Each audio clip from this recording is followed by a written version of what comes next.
Carrie. And we are Paranormal Chicks. Episode 46. I was thinking the other day, like, holy shit. We're like in the 40s of episodes. Like, I don't know. It blows my mind. I know. I'm so thankful every time we get to record. I don't know. And when I see y'all in different groups that I'm in, and y'all advertise for us, like and recommending stuff. I know. I'm like, oh my God, they like us enough that they're telling other people. They're not ashamed of us. We're not their guilty pleasure. Which I mean, we may still be, but it could be. But you know, I mean, but I mean, Honey Boo Boo's famous for a reason. Exactly. But I can't eat all that butter that they always. And I can't do all that playing in food like that when they had that mayonnaise fight. Oh, let's not even talk about it. Ooh. All that to say, thank you. Yes. I have a new podcast recommendation. Imagine that. I found it totally by a fluke, but it's called Without Warning. And it's about the death of Lauren Agee. She's from Tennessee, went to like a festival kind of thing, and supposedly fell off a cliff. Oh, God. But it was like Wake Fest, so it's like wakeboarding, and so I mean it was like outdoors. It's not like and there's just sketchiness with it. Like no one reported her missing from their little campsite, and they're like, "Oh, I thought she went to Wake Fest without us. We were going to meet up." And it's like, okay, well, her shoes, her phone, and something else is there. Probably not, you know. And it's just like, I think her frenemy was in there. I don't know. It's good. And the lady who does it, can't think of her name. It says it in there, but can't think of it. Whatever. It's good. There's lots of interviews with people, but can you hear the interviews? That's my biggest issue with podcasts that have a lot of interviews. I love it, and I love to hear like their firsthand account and stuff. But sometimes I have trouble hearing them. You know, I don't know if it's my car. You might not like this because I think it is some of your car. Yeah, but also you're not gonna like it because they're meeting in public places. Oh yeah, so it's a lot of background noise. Then I gotta listen in headphones then. Yeah, but it is good. Yeah. But anyway, this lady, she's a private investigator, like professionally. Yeah. So it's cool to see her take on it and stuff. Yeah, and like how she processes and why she asks certain questions and stuff. But the biggest thing, and this is fucking ridiculous, and every time I laugh. So it's called Without Warning. And the first thing, this is how, like, it's a guy that introduces each episode. Yeah. And he's like, without warning. Warning. Blah, blah, blah, blah, blah. Yes, and I was like, what? But he's doing, like, a trigger warning and stuff. But I'm like, you need to pause and say another word. Because you just warned me. But you said you weren't going to warn me. Yes, and I mean, I totally understand. It's her disappearing and dying without warning, but then they give you a disclaimer and call it a warning. Yes, and it's just like his inflection and tone, because it's like, without warning. Warning. You know? Like, woo, warn. Alert. Anyway, I like it. I don't know how it ends or anything. I'm still listening, but... Well, I would hope you wouldn't tell us. You know, if it was like, oh, it's good, satisfying, or not good. Yeah. Anyway, on to our podcast. Well, we got the full synopsis of the other one. Yeah, sorry. I'm a talker. Oh, something else to talk about real quick. You mean new Patreoners? That's exactly what I mean. People like Monica from California. Rachel from Utah. And Karen from Texas. Adding some spice. Miss Congeniality. Yes. Thank y'all so much for being part of the Creepinati. God, you're like, yes. Thank you. I was just channeling my inner Delilah. Oh my God. Hit us up if you remember Delilah. Yes. Okay. Thank y'all for being part of the Creepinati family. And if you want an episode shout out, just head on to patreon.com/theapc podcast. Take a breath, Carrie. And check us out. Oh my God, that was great.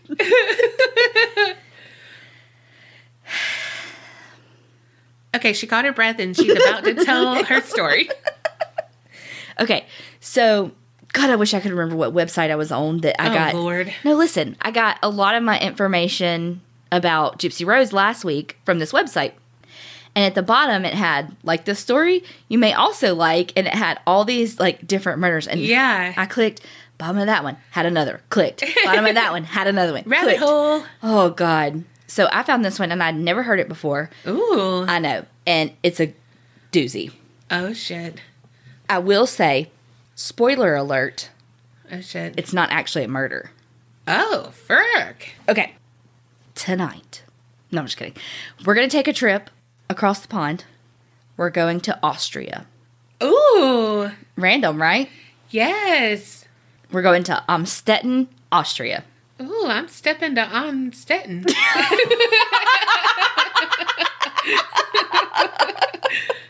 Okay. There was a guy who lived there. His name was Joseph Fritzl.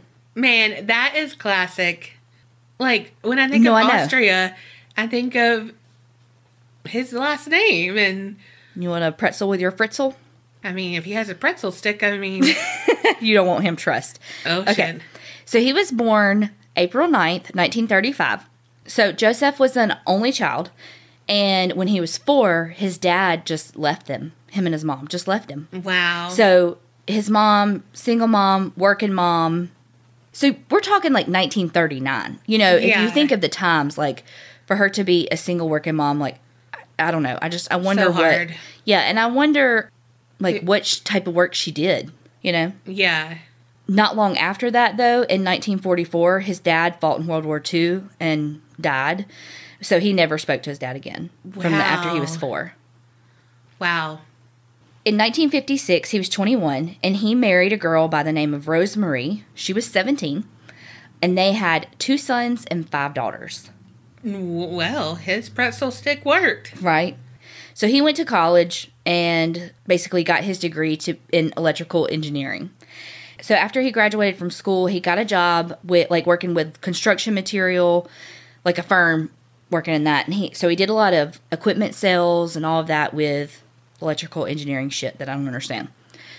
He and his wife had some apartments that they owned. They just had, a couple of things like that, all that they owned until like 1996.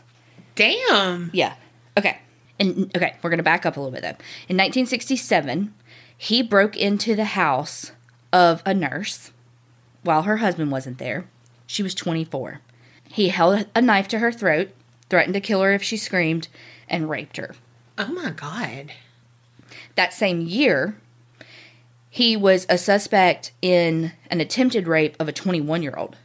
Fuck. And he was, known for indecent exposure. Oh, my God. So he was arrested for the rape. Guess how long he spent in jail? A night. Okay, well, not that extreme. 12 months of an 18-month prison sentence. Gosh. For holding, rape. With a deadly weapon. Yes, with a deadly weapon. Yeah.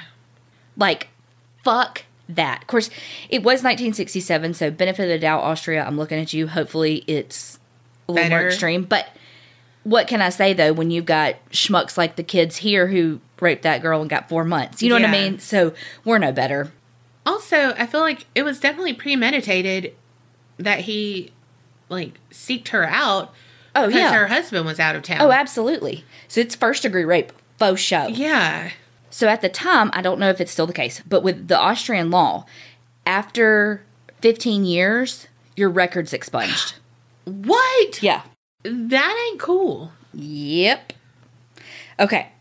I mean, it's cool for people who get in trouble with some juvenile thing, but, I mean, even then, I feel like it should still be on the record. I feel like if it's a kid doing something stupid, they got caught up in, I don't know, drugs or something, and they fucked up. That's one thing. But a violent attack... Right. Rape or no rape, but more so rape. But a violent attack. Yeah. They're going to do that shit again. Yeah. That I don't feel like should be expunged. No. Now, of course, there's exceptions to every rule. Yeah. Let's say that a kid gets in a really bad bar fight or something and somebody gets hurt. you know, again, there's always going to be exceptions. Oh, for sure. But, I mean, come on. Fucking rape expunged after 15, like, that's... Yeah. So they go, okay, I'm going to wait for 15 years and I'm going to get my rocks off again and not go to jail as long because my record's expunged. Exactly. And probably isn't admissible or whatever. And there's always a start to a pattern, and you're erasing the start. Mm-hmm. Later in life, when he would talk about his childhood, at first he would say that his mom was the best woman in the world. She was strict as it was necessary. Like, those are his quotes. But then later he said that his mom, quote, she used to beat me until I was lying in a pool of blood on the floor. It left me feeling totally humiliated and weak. My mother was a servant and she used to work hard all her life. I never had a kiss from her. I was never cuddled. Although I wanted it, I wanted her to be good to me. He also said that his mom called him a Satan, a criminal, and a no good. So he said, he's quoted saying that he had a horrible fear of his mother.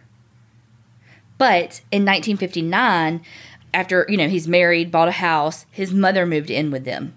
And it's said that, like, over time, their roles reversed and his mom actually came to fear him. So I don't know how much of it's true or not true, but, you know, he could have been making up for the years that he felt that way. I mean, in a bad way. I'm not being, you know. Yeah. I mean, it's shitty because it said that he locked his mom in the attic and bricked her window, bricked up her window. She couldn't see outside after telling the neighbors that she died and kept her locked up there until her death in 1980. Fuck. It's not known how long he kept her in the attic, but the newspapers speculated it may have been up to 20 years. Holy shit. Yep. Whoa. Norman Bates much? I know. A forensic psychiatrist said that his mom was, like, unpredictable and abusive. And, like, this is weird, but he said, I don't really, like, I get it, but I don't get it. That Joseph referred to himself, he referred to himself as the, quote, alibi child, like, meaning that the only reason why his mom gave birth to him was to prove that she wasn't barren. I could see that. With the times, yes, but I don't know. Hell, I honestly could see that nowadays. True. Where people do have kids just because they think that's what it's supposed to happen. Like, they graduate, they get married, they have kids. Yeah. And if you aren't producing by, like, 21, everyone's like, when are you having kids? When are you having kids? When are you getting married? When are you going to go on a date? You remember how I said that he had the kids? Mm-hmm. Like 7 of them. Yeah. Well, he had one of his daughters. Her name was Elizabeth. And in 1977, she was 11, and that's when he began sexually abusing her. Oh, no. Oh, my gosh. I'm already getting pissed off. Girl, wait. When Elizabeth was 15, she had completed her compulsory education, and she got a job. She was working as a waitress, and she was like, fuck this, I'm out. Like, I don't want to live here anymore with these people. Like, Dad's a piece of shit. Like, I got to get out of here. Yeah. So in January of 1983, she runs away from home, and she goes into hiding in Vienna, and she went with a friend from work. Bless her heart. So 3 weeks after she ran away, the police found her and took her back to her parents. Oh, fuck.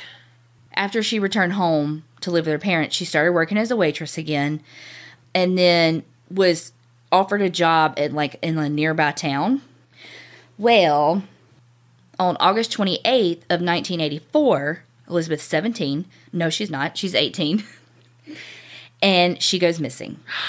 No. So her mother, Rosemary, files a missing police report. Oh, my gosh. A missing persons report. I don't know what that means. They're looking everywhere. Like, they're looking for weeks and weeks, and there's no word from Elizabeth. So they're like, oh, my God, like, she's passed. Like, you know, she's whatever. Yeah. So they look for her for a few weeks, and then they get a letter from Elizabeth saying that she's run away again. She's like, I'm out. Like, fuck y'all. I'm not coming back this time. Is it for real? So her dad said that he thinks that she left to join this cult that was kind of sort of nearby. Oh, God, it wasn't real. Fuck. Because she had talked about it before. Well. Fuck. The day she went missing, Joseph had called her into the basement because he was, he was like in construction and stuff, and he was doing some construction downstairs. And he had this door that he needed to help putting on. Oh, fuck. Oh, God. So, again, he needs some help putting a door on this newly renovated basement cellar type thing. Don't go down to the basement. He's already got the attic occupied. Oh, gosh. So, she went down there. She's holding the door up. Joseph fixes it into place. And as soon as it was on the hinges, he swung the door open, pushed Elizabeth inside, knocking her unconscious with an ether-soaked towel, and locked her in. Oh, my God. But she's not dead? No, she's alive. God. No, he knocked her he put the thing that you put on like quintessential. Yes, like movie moment. Put the handkerchief over their mouth. Oh my God! And did he just like keep her down there and abuse her? Oh, Carrie, why did you pick this one? So the cellar was like dirt walls to the cellar. Oh, I'm picturing that root cellar of that other Family Annihilator. Story. Yes. Oh, y'all, I'm gonna need a donut after this. Gotta eat my emotions. Okay, so the house was built in 1890. A newer building was added in 1978. Like, he applied for the building permit for, like, an extension with a basement. Well, in 1983, when the inspectors came to visit the site, they see the extension and, check. The extension looks good. It's following code. Done.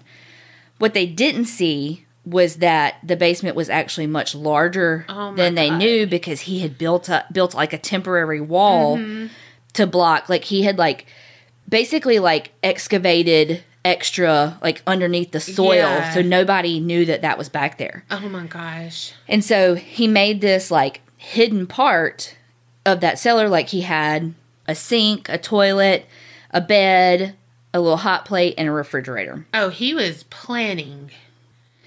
Then this motherfucker.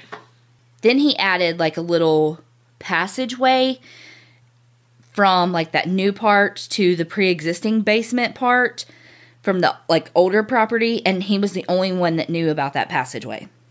So some stuff says that there was a bed in it, but one of the things that I found said this is what all it had in it. That it had 3 small openings, cells almost, as it comes off. So I'm picturing it almost how a hallway will break off into 3 rooms at the end, kind of like that. It had again, like I said, basic cooking area and bathroom facilities, and 2 sleeping areas, which had 2 beds each. So it had 2 different access points, a hinged door, which we know about, that was 500 kilograms, which is a ton, half a ton. Holy fuck! Because a ton's 2,000 pounds, right? Sure. It's a ton. It's 1,100 pounds for all of us Americans that don't understand the metric system. I sure don't. So it's 1,100 pounds. He hit her with that door? No, she helped him put it up, and then he ethered her, shoved her in there with her unconscious, then bolted it. Oh, I thought you meant he pushed the door in, knocking her down, and then ethered her. No. Whew, okay, I was about to say, she ain't alive after that ton hit her. So they think that over time that door became unstable because it was so heavy, and so a metal door with concrete and steel rails was used to reinforce it, and that was 300 kilograms, so 650 pounds. Oh my God. Well, one, poor playing on your part, fucking engineer. So remember 2 entrances, so that was one. Then beside a shelf that he had in his basement was a electronic code box. Oh, fuck. Very sneaky. Yes. So to get to that door, there were 5 locking basement room doors that you had to get through to get to that area. Holy, and nothing good for planning. Like eight doors in total. One that had the deep doop boop boop deep doop boop to get to this area. Okay, at least it wasn't all the deep boop boop boos, because homegirl can't keep. They would be like, "Oh fuck, we're never gonna get through here," and then they're gonna be like, "Let's just try the same one." Oh, because I can't remember all those numbers. Well, here's the thing. I'd get lost. Me too. Okay, I keep all my keys on one key ring. Mm-hmm. Like, I have, like, a fire safety box for all the important things. Uh-huh. They're both on my key ring. Mine too. Mm-hmm. So, I'm not good at planning this kind of shit, because I would lose those keys. Uh-huh. Or they'd be like, why do you have 15 fucking keys on here? Be like, door number 1, door number 2. I swear to God, this is one of the funniest quotes is from Big Bang Theory when I think it's Penny has like a shit ton of keys on her keychain. He's like, what are you, a warden? Oh, fuck. It ain't funny here, though, because he kind of was. Oh, true. Okay. Sorry about that. Okay. So. I hate this guy. I'm sorry. I was just thinking, he is just having a great old fucking time with all these big master plans and...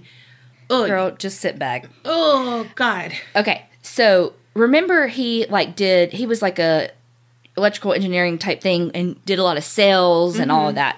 Okay, so every morning at 9 a.m., he would head down to the basement so he could draw plans for the machines that he sold. So his family thought. Sometimes he would even spend the night down there, but his wife was like, it's no big deal. He works hard. He's very dedicated to his career. He's the breadwinner making that money. Meanwhile, he was going to visit Elizabeth in the basement. Oh, my gosh. He would visit her at a minimum of 3 times a week, but usually every day. Oh, my gosh. So every time he went down there, to visit her, he raped her. My gosh. 2 years into her captivity. 2 years? She got pregnant. Oh, gosh. And miscarried at 10 weeks. Oh, blessed. Mm-hmm. Oh, my God. I am commenting on everything because it's okay. It needs it. This is... I probably should have said trigger warning. Without warning. Warning. Yes. 2 years after that... 2 + 2 = 4. I mean... Fuck. Okay, 2 years after that, she got pregnant again. This time, carried it to term. So this is August of 1988. She had a baby girl named Kirsten. 2 years after that, she had a baby boy named Stefan. Oh, my gosh. Oh, my gosh. So Kirsten and Stefan were in the cellar with their mom for the whole time that she was in prison there. How did she give birth? I can't even... That's some handmade style shit. I can't... No. And here's the thing, is that also shows you how deep he had her in there. Yes. And soundproofed and stuff, that nobody heard her screaming giving birth, or maybe he threatened her life. I don't know, threatened the baby's life. Because, I know you don't watch this show, but on Netflix there's a show called Call the Midwife, and, it's a British, I don't know, drama, I guess, but it's based in the 50s, 40s and 50s, and there was a couple of episodes where it was the woman was supposed to have birth and not say anything. Not make any noise. What kind of Scientology crap is that? I know. And so I'm just wondering, too, if maybe... I don't know. Because it wasn't soundproof. Don't get me wrong. The basement was not soundproof, and we'll talk about that a little bit later. But how did they not hear her giving birth is what I'm like. So either luck of the draw, it was when nobody was home, or he had some way to explain it off. I don't know. Gosh. I don't know how you didn't hear babies cry. I don't know. So every week he would bring them food and water, but they had a sink and stuff. So I don't know why he had to bring them water, because they had a toilet and all of that. So there was clearly running water to it. But it might need to be filtered. True. And they had, like I said, just a hot plate. It wasn't a nice stove or oven or anything. Yeah. Well, heaven forbid he splurges on his fucking lair. So, Stefan was born, like I said, February of 1990. 2 years later, she got pregnant again. Oh my gosh. And Lisa was born. This was August of 1992. A lot of Leos. Mm-hmm. Okay. So in May of 1993, Lisa is 9 months old, and she's discovered outside the house in a cardboard box. And wait, why? Okay, so Joseph had taken her and put her outside their house and wrote a note, supposedly by Elizabeth, saying that was her child and she needed them to look out. Oh, so he's still like perpetuating this. Mm-hmm. She's in a cult. She's out. She ran away. She's still alive. She wrote us that one letter. Okay, now she dropped her kid off at our doorstep to be raised. Yeah. Because here's her letter saying I can't take care of her. Take care of her. I wonder what was different about Lisa. I don't know. But if you remember, he had gotten, arrested and all that long time ago. So the reason I highlighted the fact that his record was expunged was because it allowed him and his wife to foster Elizabeth's child. Whoa. Mm-hmm. So in 1993, Elizabeth is like begging him to make it bigger. And I think that's when he added that. How I was like, it says a couple different things. Imagine that I didn't have something right. I think that's when he added like a little more space because she's got 2 kids down there and her now. That is like, oh my gosh, please make my prison bigger to accommodate your family. Incestuous children. Oh God, I just can't. I know. Okay, so Elizabeth had only done her compulsory education. I mean, she only went as far in school as she absolutely had to by law. Yeah. So she didn't, like here in the U.S., it's 8th grade. I'm not sure what it was in Austria. But she did her best to teach the kids as much as she could, give them as normal life as she could. I mean, they had no windows. They had no sunlight, no nothing. And so she did the best she could. Okay, February 26th of 1994, the 4th child is born. What? Monica. Damn. Mm-hmm. And then she's, very fertile. Yes, bless her And it's heart. like legit like every 2 years. It's like as soon as her body heals, she gets pregnant again. Well, she gets it from her mama because... They had 7. Yeah. I know. Oh, it makes me sick. Like, so fucking sick that this monster goes down there and every day, every 3 days at the 3 days a week at minimum, and plays house and rapes his daughter. Like, fuck you. Yes. Okay, when Monica is 10 months old, he does the same thing. Monica's found outside the house, like outside the entrance of the house, in a stroller this time. I wonder what changed. I don't know if it's space. I don't know if it's... Oh, yeah. I don't know, but he waits until they're 9 and 10 months old. Like, I guess that's long enough for them to be weaned from breastfeeding and stuff, maybe. Yeah. I don't know. But, so after they find Monica outside, Rosemary, Rosemarie, the wife, she gets a phone call asking her to take care of the child. So the mom's like, okay, the person who called sounded just like Elizabeth. But the mom's like, how did she know our phone number? It's new and it's unlisted. How did she get our phone number? Yeah. And so... Didn't think about that, motherfucker. I know. And they think that he made her record it. Mm. So 2 years later, May 28th, 1996. If you say she has another one... She gives birth to twin boys. Oh, fuck. One of them only survives 3 days. Bless it. And he cremates the body. And the child that survived, Alexander, he's taken upstairs when he's 15 months old and, quote, discovered, much like his 2 sisters. Oh my gosh. Yeah. I'm glad that he did take Alexander up there, because in my head, I was like, Lisa and Monica, I hope he didn't, want to have them up there to do, to groom them. Yeah. Yes. And so, I mean, I don't know, but, him taking the boy, that breaks that pattern. Yeah, that's true. And so, that was whew, okay. I hate it, but in my, it helps me not be, over here festering. Yes. Then, in December of 2002. 2002? Felix is born. Holy fuck. But he didn't take Felix upstairs because he said that his wife couldn't care for another child.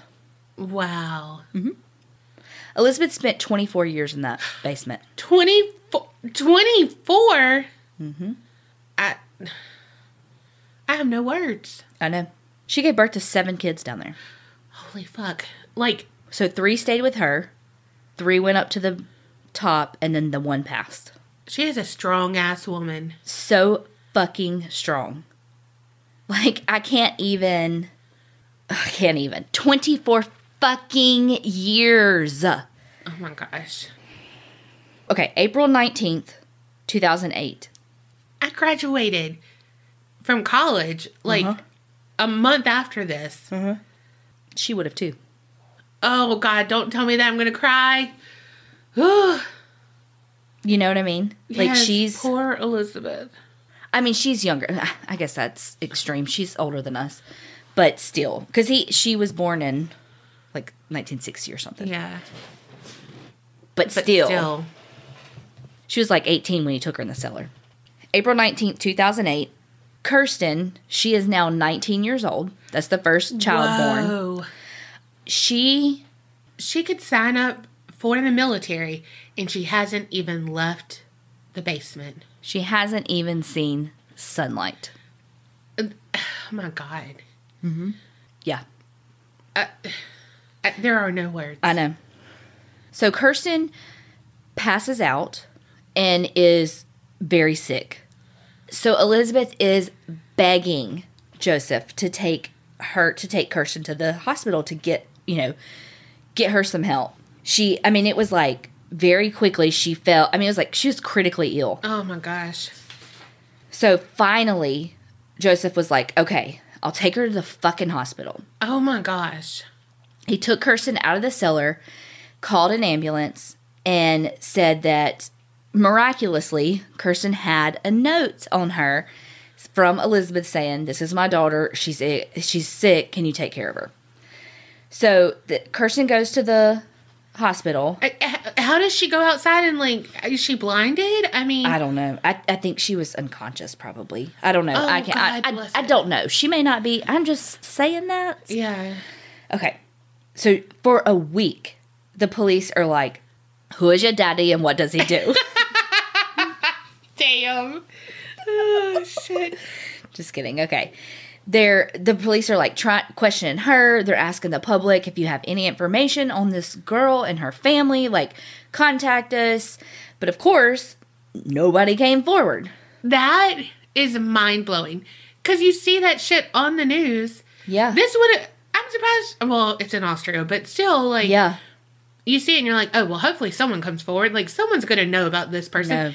No. She does not exist. I know. So the doctors are like, this girl, she is incredibly malnourished. Oh my gosh. Her teeth are rotting out. No. Because think about it. She has no sunlight, so she has no vitamin D and all that. They never go to the fucking dentist. They're not yeah. Bless their hearts. Oh my gosh. Okay, so the police are eventually like, this is weird. They're like, Joseph's acting kind of weird. Right. This is kind of weird. So they start to go, where the fuck is Elizabeth? Yeah. And so they start to read the letters that Elizabeth had, quote, been leaving for the family. And they started noticing, like, so the police are starting to put pressure on Joseph and just the whole situation. Reopen the case on Elizabeth's disappearance, like, awesome. So he's starting to feel the pressure. So we don't know why he did it, but we're happy he did it. April 26th of 2008, he releases Elizabeth, Stefan, and Felix from the cellar. And they go upstairs. Elizabeth immediately goes to the hospital to see her daughter. And as soon as she got there, staff are like, 000 or whatever it is there, 911 here, 111, whatever the fuck it is. There's a girl here. She kind of, this is sketch. Mm-hmm. And so when the police get there, they take her into custody to be questioned about like, what the fuck is wrong with Kirsten? Yeah. And this is what your father's story is. What in the actual fuck is going on? Yeah. And she's like, if you promise to never make me see my father again, I'll tell you the story. God bless her.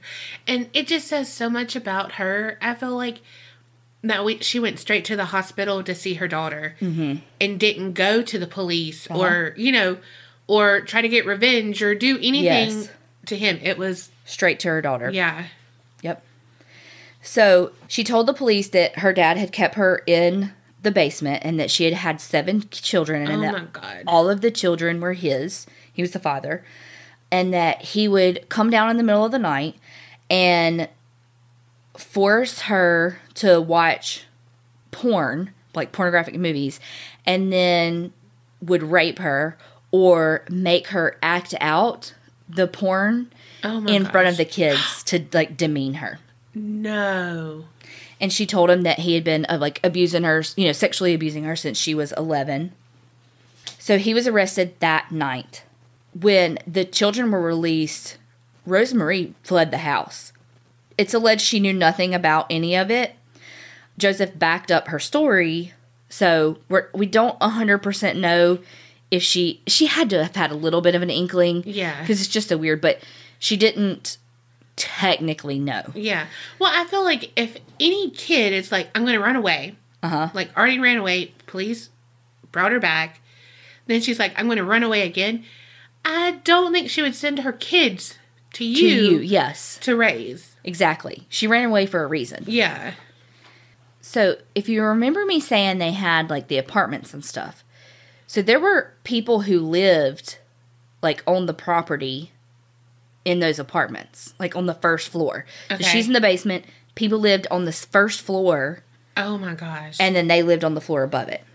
So, the people who were living in the apartments, they go back and they're asking all the people who have ever lived there. Yeah. And they're like, we had no fucking idea. Like, we heard some noise, but he always said it was the faulty piping. Wow. And, like, the heater and stuff kicking on.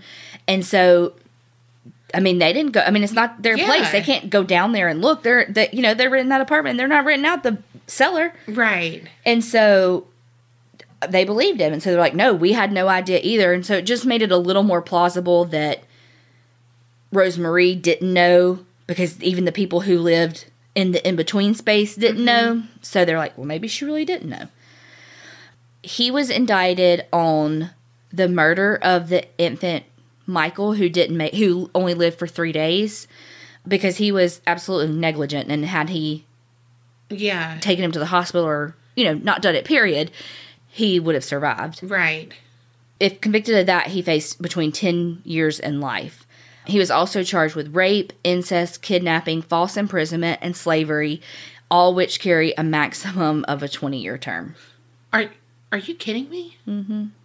He pled guilty to all the charges with the exception of murder and grievous assault by threatening to... Oh, yeah. Sorry, I can't believe I forgot this.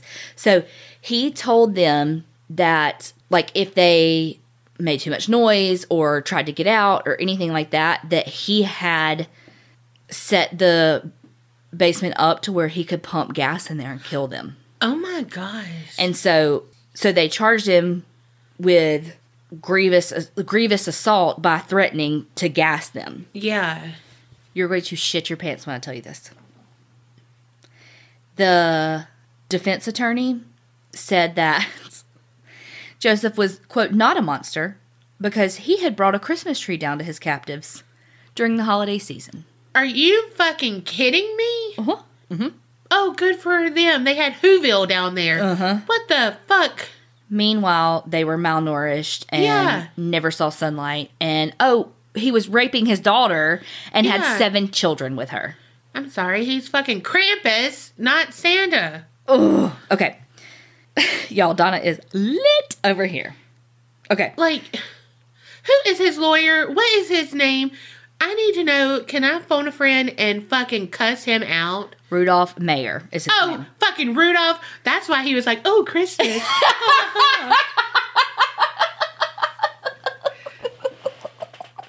Better shine that fucking nose somewhere else. Okay.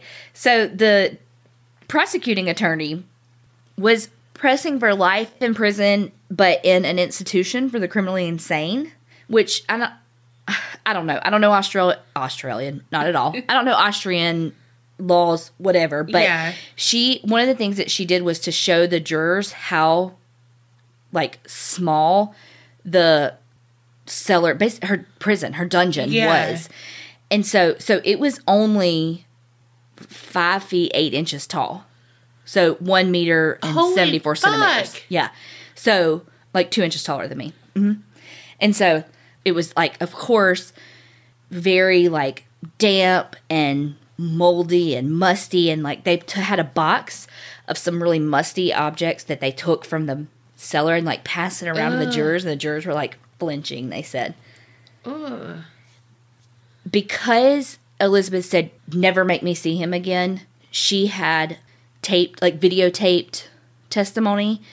The first day of testimony, the jurors had to sit there and watch 11 hours of her testimony. Whoa. On the video. Yes. So they said I could not be a juror on this. I would be. No, listen. They said that the tapes were so, quote, harrowing that 8 of the jurors couldn't watch more than 2 hours at a time.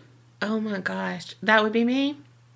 They had 4 replacement jurors on standby because they were, like, to be able to replace the regular jurors if they couldn't bear to hear any more of the evidence. Whoa. So they had the video testimony. Elizabeth's older brother testified and said that he was physically abused as a child.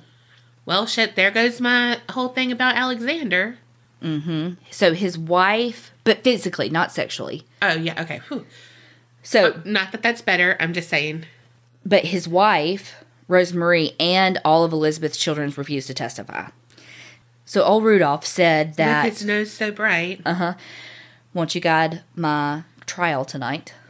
He said that Elizabeth was in the courtroom the day of her video testimony, but she was there wearing a disguise, and that Joseph Fritzl, quote, recognized that Elizabeth was in court, and from this point on, you could see Joseph Fritzl going pale, and he broke down.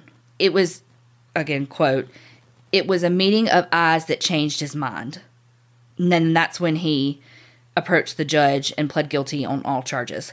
So he was sentenced to life imprisonment without the possibility of parole for 15 years. He said that he accepted his sentence and would not appeal. In June of 2008, Kirsten, because she had been in like a medically induced coma, and the doctors woke her up, and she was able to be reunited with her mom and all, and she made a full recovery. And see fucking sunlight. I know. I know. Okay, this is kind of dumb. What this article says that it was revealed that Elizabeth and her children were more traumatized than previously thought. What the fuck did you think? She was held in a bunker for 24 years. Her father is the father of her kids. Their father is their grandfather. What the fuck? You don't think they're traumatized? Do you know the shit that they had to watch their mom act out porn? Yeah. Oh my God. So they said that Kirsten would tear out clumps of her hair. Oh gosh. And that she shredded her dresses and would stuff them in the toilet. And that Stefan couldn't walk properly because he was 5'8".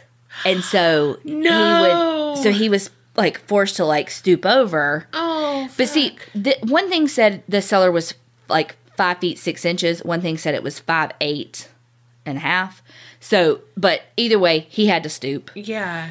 Holy fuck. It said that when you if anybody dimmed the lights in a room or closed doors, that Kirsten and Stefan would immediately go into these awful anxiety and panic attacks. And that the 3 kids that were sent upstairs, that they had a lot of anger and resentment issues that had, lots of counseling for everybody. This is just awful. After the trial, the kids and Elizabeth are going through therapy. So they have quote, upstairs children and downstairs children. Yeah. And it said that the upstairs children they're trying to work through the fact that their father lied to them because he told them that Elizabeth abandoned them. I mean, because what else is he going to tell them? Yeah. I mean, they had a note, you know, and that he abused them as well. No. And that they're they're working through all of that. And then, of course, finding out that their siblings and their mother were in prison that whole time. And then the downstairs kids are receiving therapy because just the sensory deprivation from normal development, the lack of fresh air and sunshine, and again the abuse that their mother received from him, you know, with their, I mean, at the very least within earshot, right? But they saw everything. You know, it touches on the fact that they may have some genetic problems because it's an incestuous relationship, but they never said, like, you know, anything in particular that made them, that we knew about, you know, right? In March of 2016, their dad, like Joseph, got in a fight with another inmate because the guy set up a fake online dating profile for him.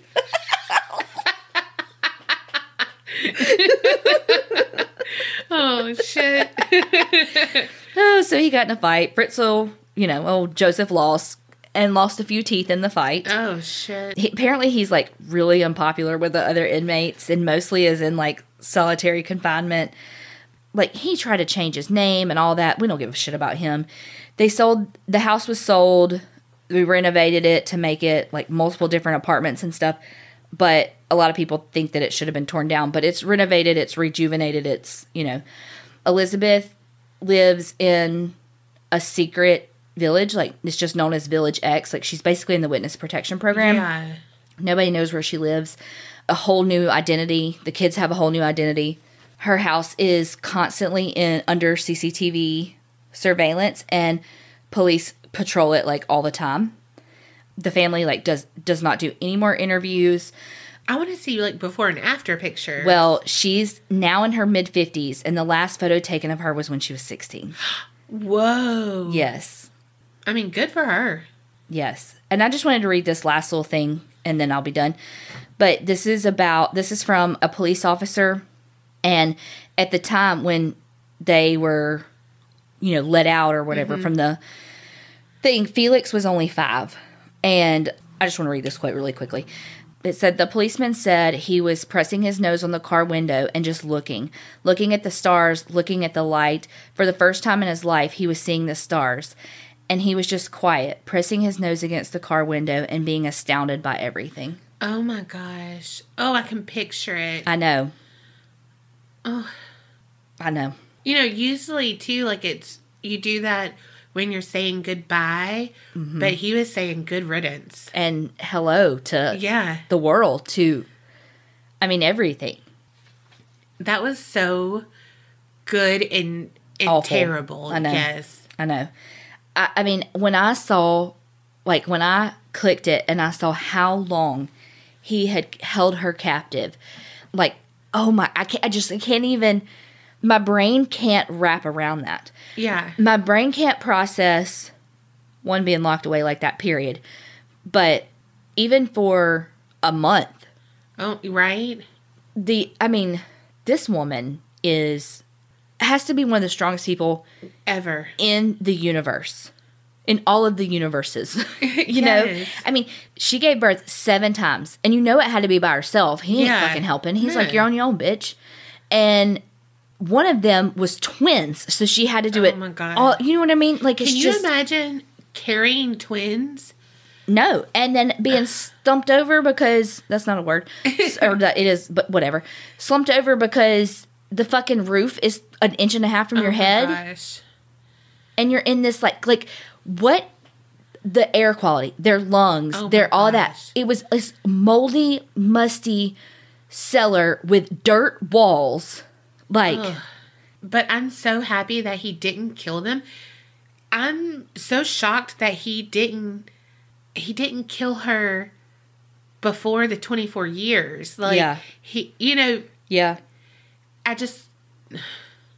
How did he not get tired of her? You know what I mean? Like, I want to know all about his mind and why. Because, you know, usually people get kept and then they are killed and then, right. you know, okay, now someone else goes down here, or he holds their kid capped. You know, like, thank God that didn't happen. I know. But I'm just like, why? And like how you said, we don't know why he let them go. I know. You know, and it's just like, what? And why did, I mean, again, with the 3 kids that went upstairs, like, what was part of that decision-making process for him to go up there, for him to take them up there and risk that level of, like, the level of risk that it took of him being caught. Right. So I think that he eventually, I know he did because I see the pictures. He eventually did cover up most of the dirt walls with, like, walls. And I think there's some, like, carpeting on some of the walls, too, that acted as a sound protectant. But, I mean, again, the tenants above them did hear some of it. I mean, again, it was quiet enough that they thought it was. They could explain it away as the faulty pipes. But just, I can't even imagine. And so there's pictures, too, of what it looks like now because they redid everything and made it apartments. It's really swanky and nice now. And, I mean, you know, of course there's a lot of bad energy there. But nobody died, so it's not like it's haunted, you know. It's just so crazy to me that, like, we don't know what she looks like at all. I know. Yeah, so that's the story of Elizabeth Fritzl and her 24-year imprisonment by her own father. That's unfathomable. I know. Like, that would be a movie that you were like, there's no fucking way. Right. Like, there's no fucking way that someone could keep someone hidden for 24 years. And that somebody could survive it and not literally go crazy. Yeah. Okay. Picture it for the second time. I thought you were about to say, like, I see you a 24-year dungeon and I raise you and I was like, oh God, this is going to be really bad. Oh, it's not. Okay. It's out of this world. Are you doing aliens? Maybe. Yes! Okay, so picture it. Kentucky, 1955. Always in fucking Kentucky. Mm-hmm. And guess what? It was actually August 21st, 1955. All this shit in August tonight. I mean... Sidebar. Speaking of, like, August and Leo and all that stuff, do you know what I learned? What? That people use the Farmer's Almanac for everything. Like, to know when to potty train your kids. Really? To know when to quit smoking. To know when to go hunting. To know when to do everything. To know, like, the pull of the moon. Like, it's like, because one of my... Did you learn that on that date from that guy on Farmers Only? Yeah. No. Carrie's like, don't... she wishes. No, because we were talking about that one of my friends went into labor, and she was like, when'd she go to labor? And I was like, on that blood moon, because that blood moon sent her into labor. Yeah. And the other girl was like, well, I used the Farmer's Almanac to potty train my kids, and it took no time. I had no problems. And I was like, what? I didn't know that was a thing. No. I mean, like, I knew, like, full moons, babies come, people get hurt, ERs are packed, like... Yeah. You know, pressure is really bad outside, I get a migraine, that kind of thing, but did not know it went that deep. I mean, city folk, they just don't get it. So this takes place at the Sutton Farmhouse in Kelly, which is like a rural... You did so good with that word. Were you practicing? I've been practicing. That was so good. God, that sounded so condescending, but I really didn't mean it that way. I meant it like, oh my God. I mean, that's like my Achilles heel. It is. Okay, so Kelly is like a rural suburb of Hopkinsville, which is still a small town. Mm-hmm. But Kelly's like... Really rural. Yeah, definitely can't say that. I was about to say, you did really good with the rural. And then I raised it. No, I panicked a little whenever I realized I was saying those two R's together. I was like, really rural. There was this little old lady who lived in a shoe. No, wrong story. Lots of kids. I mean, it could start this way. But no, Glennie Langford, she's 50 years old and widowed. And she lives in this simple farmhouse with her son from her first marriage. His name is J.C. Sutton and his wife, Aileen. And they had 3 children from her second marriage. Their names, Lonnie, Carlton, and Mary. Lonnie's 12, Carlton's 10, and Mary's 7. So, I mean... Yeah, they're all preteens. Yeah. So, like I said, simple farmhouse. They kept a few pigs, a dog, some farm cats. You gotta have cats around a farm. They had no radio, no phone, no TV. Oh, no. And what year was this? 55. No. And their only water came from a well outside. Mm-mm. Did it have a pump or did they have to go fish it out? It did have a pump. But they still had to pump it? Yeah. Fuck that. Pump it up. Pump that well water up. Well, August 21st, Mistress Langford, she had some guests over. And one was Elmer. Lucky is his name. Yes, and staying is his game. But that's what we're going to call him, Lucky. Okay. That was her eldest son. This is a lot of people. It's a lot. This is a Carrie story. I was going to say, it's like Carrie's, but I'm not going to tell you, like, all their fucking ages. Okay. The oldest was 35, and... Was he single? Yes. Oldest 35, youngest 21. Okay. Like, in these age ranges that I'm about to say. So, Elmer Lucky Sutton, his wife, Vera, and then Elmer's, or Lucky's friend, Billy Ray Taylor. Okay. Can we just talk about that name? Don't break my heart. My achy, breaky heart. Billy Ray Taylor's wife, June. Aileen, who is J.C. Sutton, his wife, her brother, O.P. Baker, was staying at this night too. Okay? So for a total, 11 people. At the house. At this house. Okay. Whew. If you can get through that. Stick with us. Yes. So the Taylors, Lucky, and Vera, they have been visiting for a while. It's kind of like their off season because they all are carnival workers. Like, not like in acts. It's just like taking your tickets. Yeah. Which one do you want? You want the unicorn? You want this? Yes. Blah, blah, blah. They're like, hey, Donna, you want to try to get this fish? Why did I always play that fucking game? And I hate fucking fish. I never went to the fair. My parents didn't let us. Girl. We didn't go to the fair, or if we did anything like that, we certainly didn't play those games because my parents were like, we're not spending money on that. Hell, my dad probably was like, you're not going to that. And I was like, when does Walker come on? And he's like, head on over there. Mm-hmm. Play all the games you want. Whatever. We'll be homeless. You just have fun. Let me watch Walker. So, all right. We have all those people. They're in there playing fucking Pictionary or some shit because they ain't got nothing else to do. All they have to do is drink. And eat. I would be 700 pounds and an alcoholic. I mean, yeah. So, around 7, Billy Ray, he goes out to the well to get a drink. Like, let's pump some water.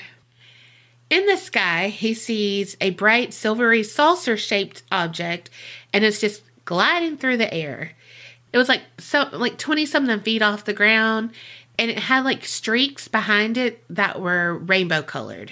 20 feet's awfully low. Yeah, because it's like off in the distance when he sees this. Okay. So it's just like, the fuck? You know? Yeah. Well, he goes in and he's like, y'all? I'm just thinking, like, what would you do if you were sitting there playing Pictionary or fucking Presidents and Assholes 3 Men some drinking game and this dude walks in and says he just saw a fucking alien? Well, he didn't say alien. A UFO. Yes. Well, no one believed him because Billy Ray was known to be extra. And so everyone's like, he's just trying to get a rise out of us because at this point in the 50s and stuff, flying saucers were kind of like in a big craze. Yeah. So, they're like, yeah. I mean, he's just trending, hashtag UFO, whatever. Well, then within an hour of the sighting, one of the dogs starts like barking its head off. So Billy Ray and Lucky, they're like, let's go out back, see what the dog's barking at.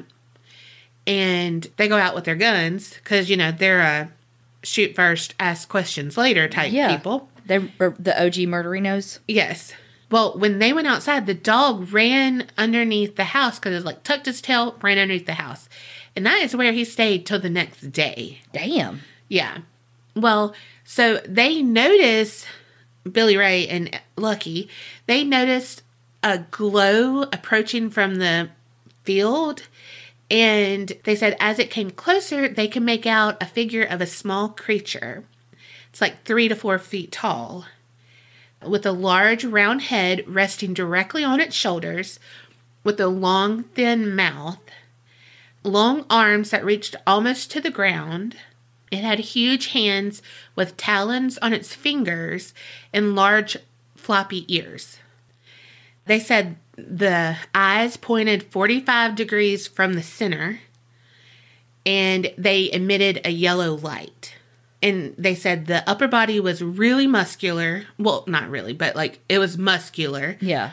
But the legs were little, bird legs. When you see someone that's top heavy and you're they're little legs. Yeah, they're friends don't let friends skip leg day. Yes, that. So it was just really thin, and they said it didn't have any knees. So did it walk on its hands? No, but they say it kind of floated above the ground a little bit, but it had a waddle. They said it looked like it was just wading through water. Yeah. Yeah. The entire creature was silver in color, but it had a eerie glow because it's completely dark. Yeah. Again, in the middle of nowhere. So was this thing in something, or was it just walking? It's walking out of the darkness. Okay. Because I was thinking they were seeing the UFO and then they saw him in it. And I was how did they get all this detail? But I'm picturing it now. Yeah, no. It landed somewhere through the trees when Lucky was out there getting some water. Yeah. And then he came in and no one believed him. And then an hour later, they walk back out because the dog tucks his tail and runs, and then they see this creature walking. Yes. I'm following now.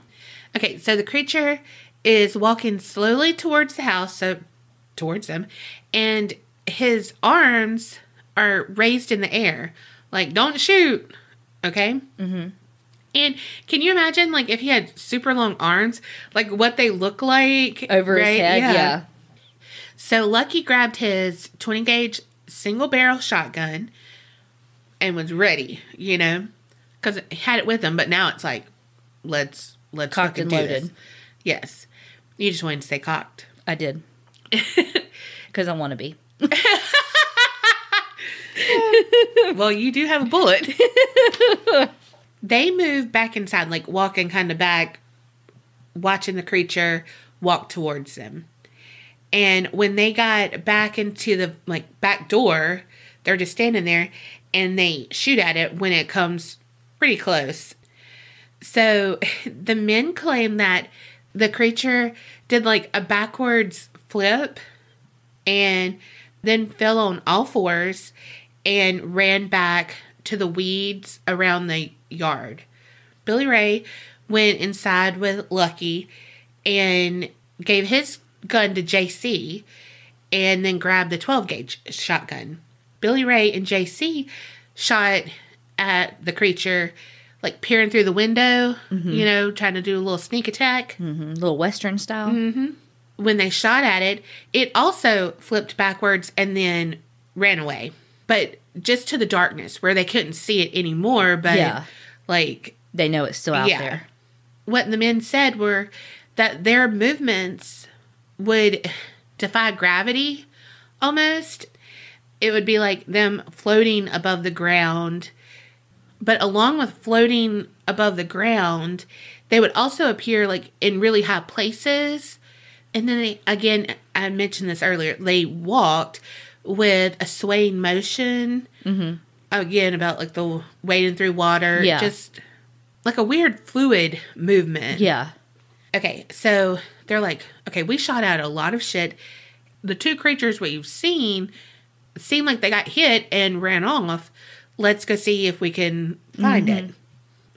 Well, when Billy Ray walked out of the door, there's a overhanging roof, and a clawed hand reached down and like grabbed him by his hair, but he was able to get away because Aileen pulled him back, was like, get the fuck off him, you know? Give me back my husband. So then Lucky, he's like, hold on, ran outside, went up to, you know, like pointed at the roof with his gun and was shooting at whatever was going to be up there. So while he's shooting up a storm on the roof, or at the roof, Billy Ray is like, okay, there's a creature on a branch over here. So they shot at that. Like, one's over here, you know? And they said that the creature didn't fall, but kind of just floated to the ground. So, like, what I picture is, like, you know, that one like a lone feather, leaf or feather. Yes, it's just like so. Oh my God, American Beauty paper bag. That's it.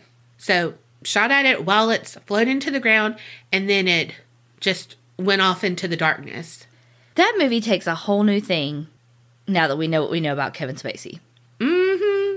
My mom took me and Tiffany to see that movie, and me and Tiffany love to sit up like kind of close to the front.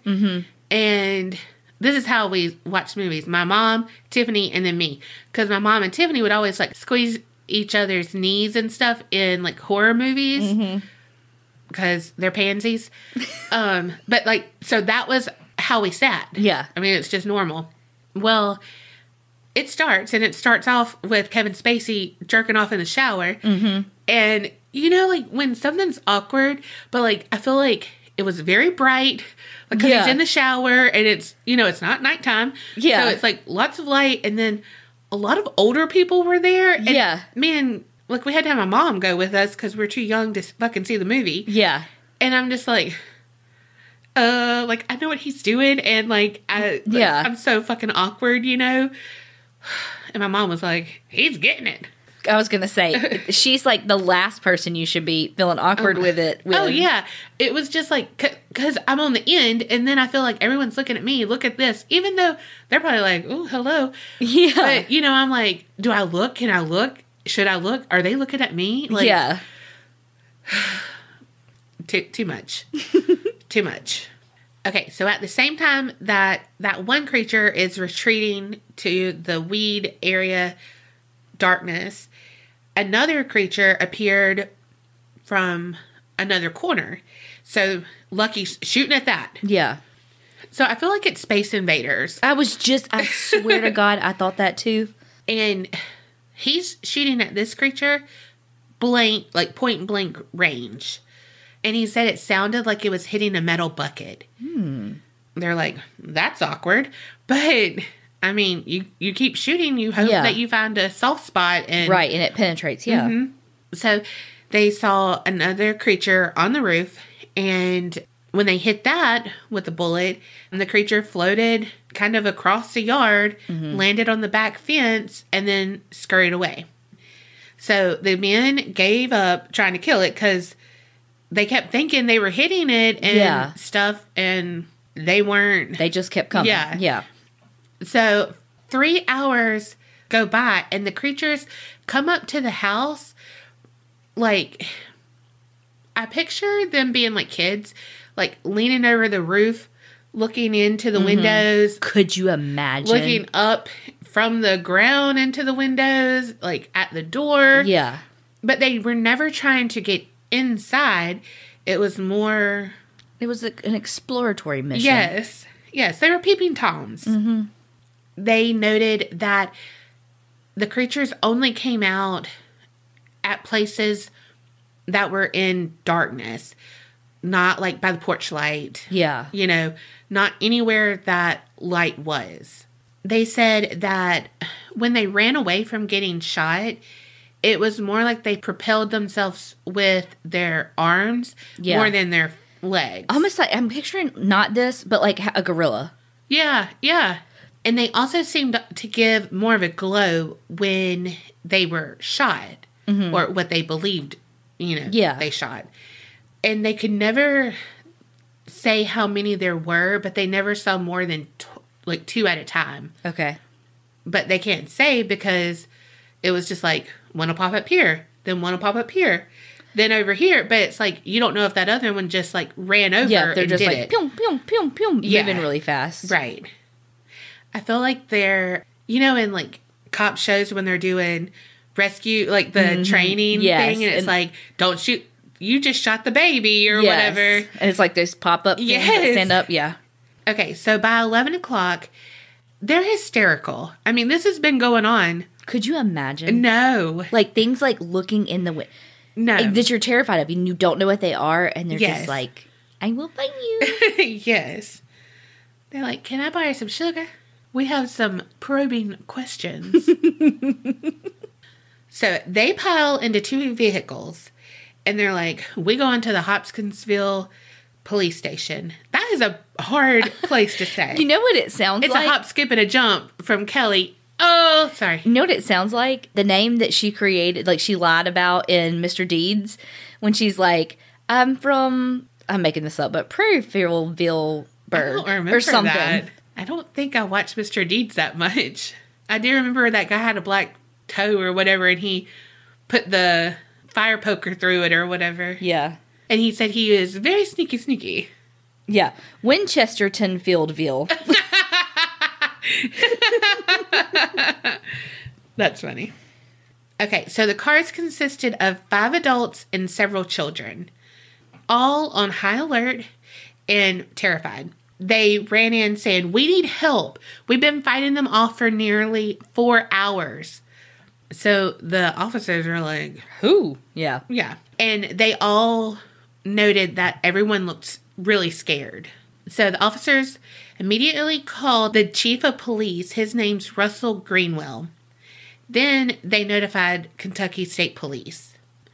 So what the police chief said is the witnesses were frightened by something, quote unquote, beyond reason, not ordinary. He also said that these people were not the sort of people who normally ran to police. Right. Hello, they fought it off with their arsenal of weapons.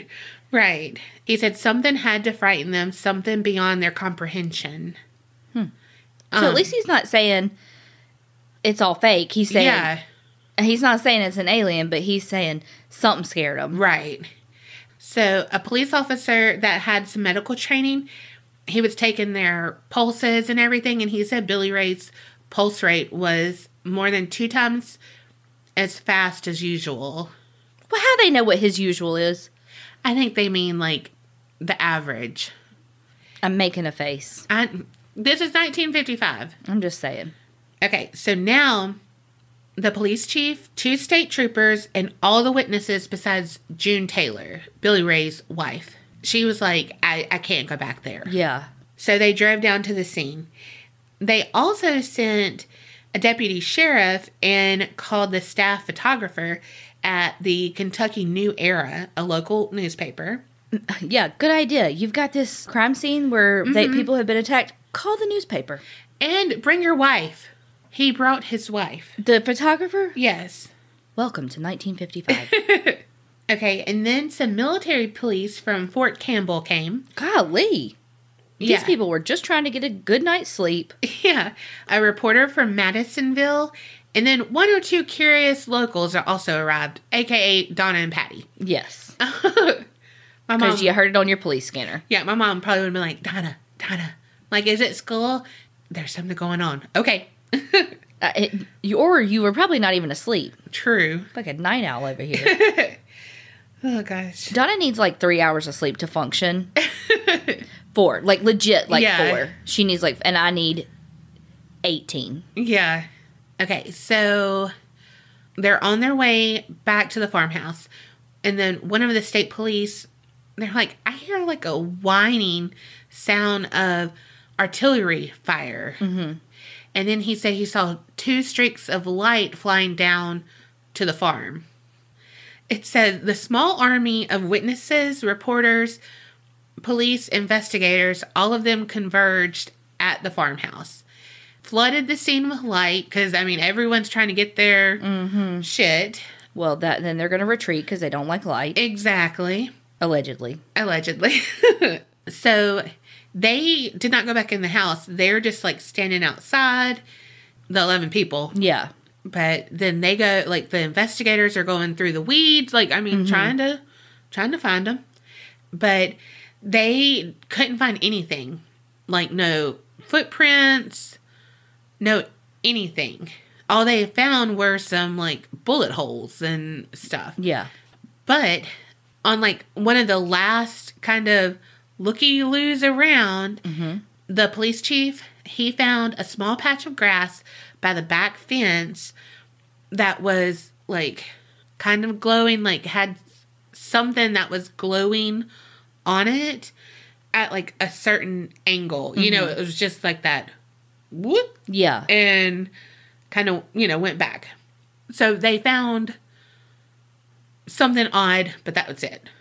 Well, I wonder if the grass was, like dewy or something? No, like, pressed. Like, if something landed on it.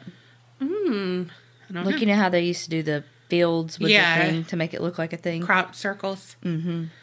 Okay, so then the investigators leave when they're like, no, nothing's here. And so it's like 2 a.m. at this point. And all the other people, they're like, look, we got to go to sleep. Mm-hmm. Y'all ain't got to go, but y'all can't stay here. Mm-hmm. You know, like, come on. So around 2:30, Mrs. Langford, she's laying on her bed with her head towards the window when she notices a light from outside.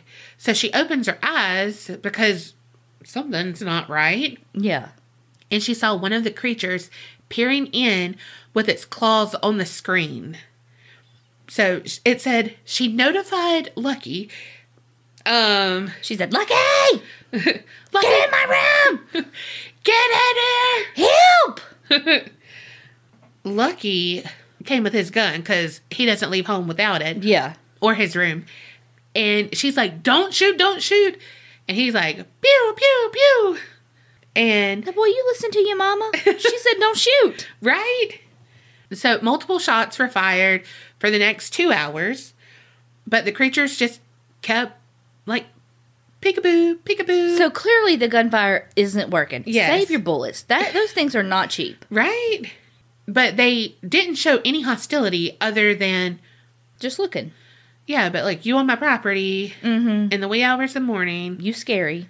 Yeah, like... I don't know. I mean, who's your daddy and what does he do? Oh, my God. Okay.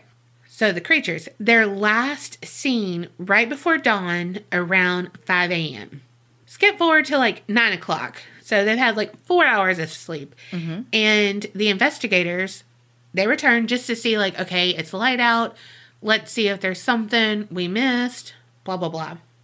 Well, the story hit the news also. Because, you know, as one does. Exactly. You invited the reporters and their wives. Yes.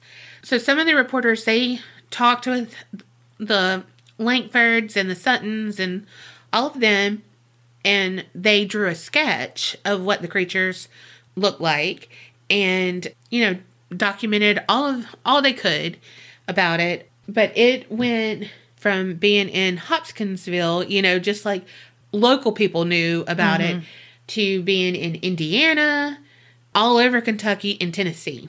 I wonder if when they, like, drew the sketches, I wonder if they had them, like, separated and they all said the same thing. Yes. Yeah. I mean, it was a little variation. Well, because everybody notices a little different things. And so that proved more believable, you know, because if everyone said the exact same things, it's like, was this planned? Yeah. You know, again, because like you said, everyone notices something different. Yeah. It should be noted that they declined, like, the witnesses, we shall say, the victims, they declined a lot of interviews. Like, they did a few that morning just to get their story straight. But they were like, we're done. We're done. Yeah. Like, we want to put this past. What the hell? You know? Yeah. Okay, so even then, even though that they were like, we're not doing any more interviews, press was having a fucking field day. Duh. And so all of the media coverage got people buzzing around. And so everyone was driving to Kelly. Oh, God. In such numbers that parked cars line the roads for like a third of a mile long. We would have drove up and I'd been like, it ain't worth it. Let's just keep going. Yep. Let's go to IHOP. Look, let's just do a drive-by. You don't see nothing? Let's go. Meanwhile, that's how somebody's going to get shot, is going up in there when... Yes. That's how a person's going to get shot. Not a damn alien. Mm-hmm. So, everyone's got to make $1. Mm-hmm. So, people were like, look, we will give you a cut of what we make, but we want to put some little booths in your yard.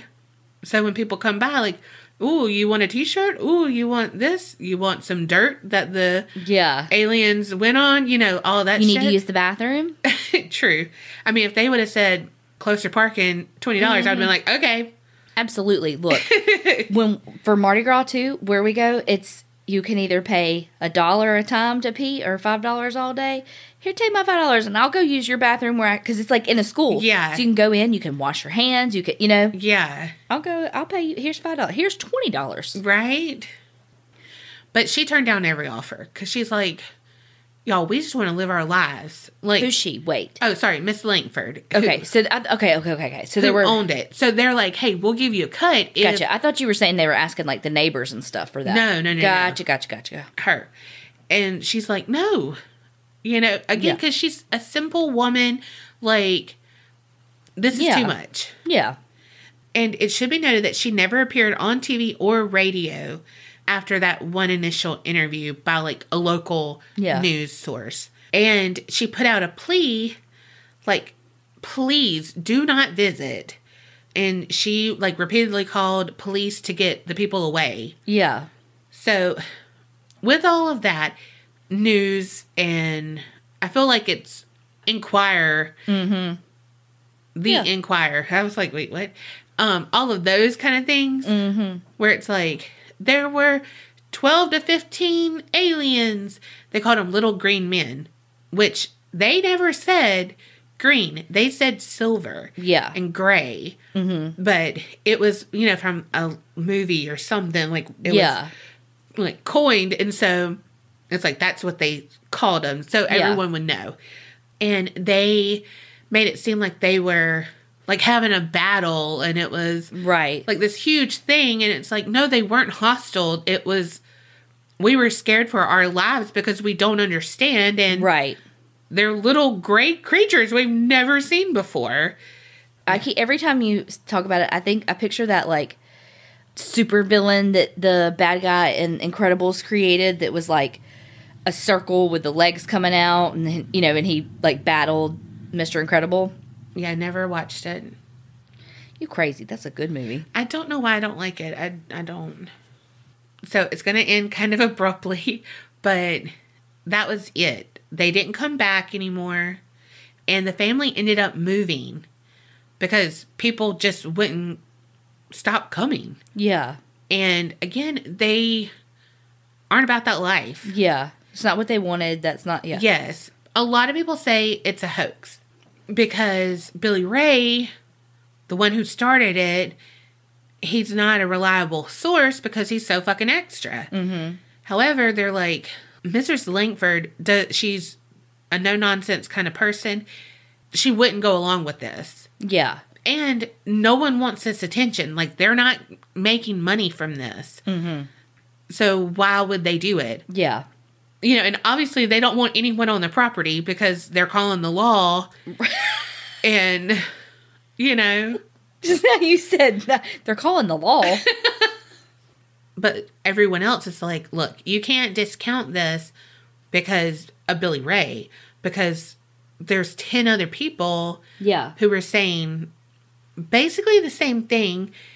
It's all, again, having that variation that makes it plausible. Yeah. No one's trying to capitalize on this. Someone was like, they're making it up. They're making it up. And they're like, well, I want to say like one of their family members, but not who were here. Yeah. But they're like, I don't know. Billy Ray, I just can't trust him. And they're like, well, Miss Langford, she's a green. Like, her story is there. And they're like, oh, well, if Glennie says it's true. It's true. Yeah. And so, I mean, she's the matriarch of this simple family, like, of why would they're not the type to do this. But even if you take Billy Ray, like, yeah, he saw it at the beginning, but I don't know. Everybody else did too. Yeah. I mean, unless he concocted this, like, elaborate scheme or whatever to, like, holographically shine these things on it, which he wouldn't have. He couldn't have probably in 1955. On the other side of it, though, there's no physical evidence to back up their story. Mm-hmm. Like, no claw marks, nothing. The medically trained police officer, he said Billy Ray's heartbeat was 140 beats per minute, twice the normal average. So there's your clarification. Also, people were like, they had to be drunk. That's how this all happened. But again, Mrs. Langford didn't allow alcohol on our property. Oh, shit. Yeah, what the fuck? So she's strict. You know? She's no nonsense. Yeah. And the police were like, they had no signs of being drunk. Mm-hmm. They didn't smell like alcohol. They weren't. It was no intoxication. Right. They were in shock and scared for their life. Whether they're real or not, they were the creatures were the inspiration to some stuff. One, it was The Incredibles monster. Yes. No. Wouldn't that be some shit, though? Yes. Like, I didn't know his name, but yes. Pokemon, you're going to be like, what? Sableye? I don't know who he is, but it's supposedly, like, even how he walks, it's like them. So, all you Pokemon mons out there, thanks for the fake laugh. You're welcome. They also inspired the movie Critters. Do you remember that? Ish. Okay. And Gremlins. Also, Steven Spielberg. You know him? Mm-hmm. He calls me at home. Old Stevie? Mm-hmm. He's paid off my student loan. In your dreams? Mm-hmm. He was like, okay, I'm going to do a UFO-themed movie. And he planned to call it Night Skies. And it was about a family besieged by vicious aliens in a farmhouse, while one of the children will befriend a gentle alien. Yeah. And so that took you a little longer than I thought. Yeah, it did. So ultimately, he split the ideas into two separate movies. E.T., Friendly Alien. Phone Home. And Poltergeist. What? So it was that and that other house that in Texas that I did. Oh, I can't think of the name. Brownsville House or something like that. Those two were like his inspiration. He also produced Gremlins. Yeah. Which, Yeah. Let's see. But they say Critters is the film that's like, if you watch that, you're watching what the media said happened. Yeah. Whatever. So other people are saying, okay, the flying saucer that Billy Ray saw was probably a meteor. Or a falling star or something, but probably a meteor with the tail that he was talking about. Yeah. But it was a big craze, and so, like, you see something. I mean, if I saw a meteor, I'd be like, the fuck? Yeah. Wait, was that a meteor? Google, blah, blah, blah, Yeah. Hey, Siri, what's a meteor? Yeah. So, it's just like, flying saucers, huge at this time. Right. So, it's, like, on your mind. Anyway, people, they're flying saucer, that's the first thing they think about. Yeah. Also, the skeptics, they say that the green glowing stuff on that fence is actually foxfire, which is a bioluminescent fungus that grows on decaying wood. Oh. And the color tends to be bright green, which in the dark, it's going to be like, ooh, alien, like whatever, because you're not thinking what it is, right? Especially when you're thinking flying saucer and all of this, you're gonna see it and be like, alien juice. Another thing that they do each year, the people of Kelly, they celebrate this, and they call it the Little Green Men Days. Okay. It's every third weekend of August every year. However, in 2017, which blows my mind that it's already that long away, they called themselves Eclipseville because they were one of the points where it was a total eclipse. Whoa. And it was on that day. No. Yes. Like, it was on that day. Just, I mean, however many years past that. But it was like, what the hell? What are the chances of that? Like, That's some Farmer's Almanac shit. Yes, it is. The aliens use those to know when to come with their probe. Oh, shit. But I just thought that was really cool that, like, what are the chances of that? That's weird. Also, that did not seem like that total blackout was that long ago. 2017. Shit. That's how I was like, what? God, wasn't that just like 3 months ago? And I was so scared I didn't look at it because, well, Carrie said she knew someone when she was growing up that had something on her eye. It messed her eye up, yeah. And no, my eyes already got furked up. Well, because you're not supposed to look like directly at it. Yeah. And that's why you're supposed to wear the glasses and all of that. But someone else had said, you know. Everybody's got an opinion. Everybody, yes. And they're like, even with the glasses, blah, blah, blah, blah, blah. And your girl wasn't taking no chances. I got enough issues of my own. Meanwhile, my friend Gretel, who lives in South Carolina, she was at a totality point too. That girl, she has a video of her looking straight up. I was like, Gretel, put on your glasses. Even though, you know, like you're supposed to be able to when with the totality. But you don't know when one sliver is going to come through and boop, blind your eye's going to be messed up. Your eyes is going to be button. I couldn't think of anything. I'm so clever. Okay. So, could be just a hoax. It is just a hoax. Could have been something real. Or, there's another theory. Are you okay? The great horned owl. No. Yes. No. I had to do this. No. That fucking murder bird. That fucking owls are like, God damn it, y'all. Oh, just trying to get their Tootsie Pop. I was just about to say, look, we're wise. We know how many licks it takes to get to the center. I mean, okay. So they can get to the height of like 2 feet. Okay. Very large yellow eyes. Okay. Long ear tufts. A large head. Set apparently without a neck. Like it's on the shoulders. It has a light gray underside and long wings that, when seen on edge, could be mistaken as arms and little spindly little legs. What are they called? The great horned owl. They had claws with talons, and the owl could be on a roof or a tree and be perceived to float to the ground because they're really, really quiet. Like, you really can't hear them fly at all. So it's not like something you could, you know, hear its wings flap. It's very silent. And also, they are very aggressive when they're defending their nest. Okay. And their activity typically begins at dusk because they're nocturnal. Right.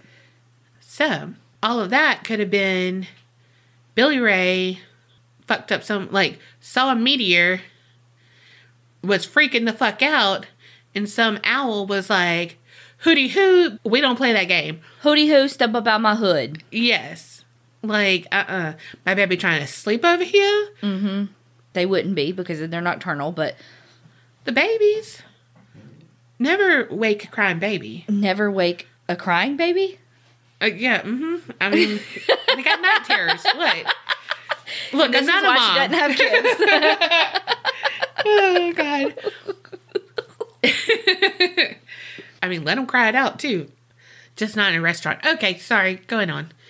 But if that was a thing, there would be claw marks. And you said they weren't claw shit. How do you know they would be? You gonna tell me that an owl is gonna hold himself up and look down into a window and there's not gonna be a claw marks of him holding himself from going upside down? Look, I don't know what fucking owl has you on his payroll, but you are not his defense attorney. I am the PR person for all of the owls. But they say, whether you believe it or not, it's like, by UFOologists, this is like one of the most well-documented cases. Mm-hmm. I'm sorry, UFOologists? Uh-huh. Okay. Hey, everybody gotta have a job. However, Project Blue Book, which is basically findings about UFOs and activity and all that sorts, but they really didn't officially investigate this case because they thought it was a hoax, and they recorded the sighting with the notes CP for crackpot. Yeah. People who are who believe in UFOs are like, how are all these people making this up? You heard the story. Mm-hmm. They didn't want money. They weren't the type of people to be like, ooh, this is going to be a good way to spend a freaking whole day. Yeah. You know? Or if you don't, you're like, there's no evidence. You know, these are simple people, quote unquote, and, you know, whatever. Country people, you know, blah, blah, blah, blah, blah, blah, blah. That's the road they go down. Mm-hmm. So it's like two polar opposites. Yeah. And I mean, the only thing I have to say is a fucking owl is a theory on something else. I mean, what? Again, these owls are just like, what did I do to y'all? Yes. What did I do? They have a therapy session where they're like, I feel attacked. Yes. I didn't attack. I feel attacked. And I do want to say that this story was recommended by Philip Adam in our APC group, our Facebook group. Shout out, Philip. Hooty hoo! Okay, so what did we learn? Aliens may or may not be real. Uh-huh. Definitely new information. Yep. What is definitely real is a fucking monster who fucking procreated a lot. Uh-huh. Like, a lot. He had 12 kids. Oh, my God.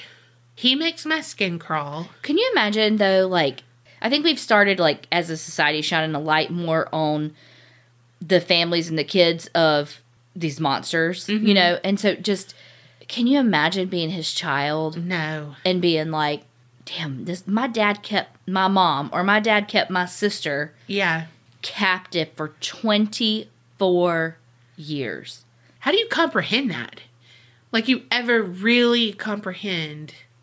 I don't know. Like, these people didn't touch grass. Mm-hmm. And I just don't understand. And what are their lives going to be like? Because, you know, well, one, they didn't get an education. Elizabeth did the best she could. And two, they may not, but I feel like they're going to have some sort of cognitive deficit just because of it was incest. The limitations. It's like, it's the same DNA, you know? Like, there has to be some sort of something, you know? So just how hard are their lives? Yeah, oh. I can't even imagine. Do you believe in aliens? Yes. Well, 3, we're just going to tell our opinion on aliens. How about that? Okay. Yes. Tentatively. I mean, if it's yes or no, yes. Mm-hmm. I believe that they can exist. I don't know the extent. Yeah. You know, like, I don't... Right. I don't know. But I feel like if I believe in ghosts and I believe in all of this other phenomena, I have to believe that aliens exist, or maybe not aliens as we know it. Right. But... not necessarily little green men. Right. But, I mean, aliens. Right. Other life forms from other planets. Yeah. I think for me, I do in the sense of there's so much that we don't understand about beyond our universe. Yeah. And so I think that it's hard for me to wrap my brain around there being like infinite universes, and like when you get outside of our Milky Way or whatever, all that stuff, like there's so much about the space that is just like a black hole. I cannot comprehend. Yeah. But so if there's supposed to be like infinite universes with similar makeups, it's like, yeah, there may not be an alien on Mars or on Saturn, but who's to say that there's not another Earth type planet in another universe? And so, and so I just, who may or may not be more advanced and created the better technology. It didn't take them till the 1960s to be able to go to the moon. Right. And so their technology is more advanced or what have you if they are coming to our place. But I don't know if they are coming. I don't know. I do think it would be short-sighted to think that with the evolutionary process, we're the only ones. Yeah. Also though, when I was listening to you, I'm thinking about the Men in Black with the black-eyed kids and stuff, where they seem like in a trance and otherworldly and stuff. What if it was kind of like a demon?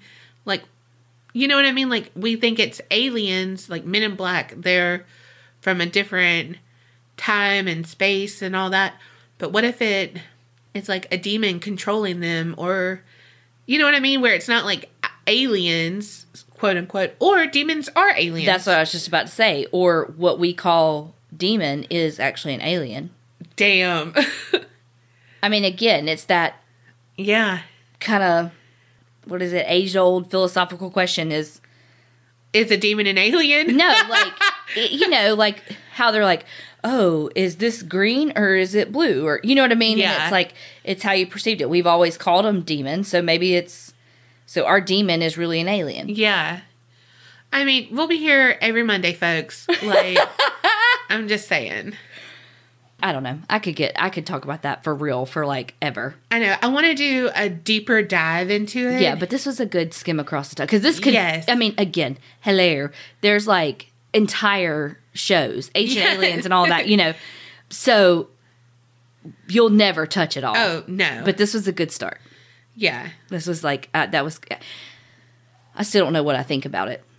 What do you think about this story? Oh.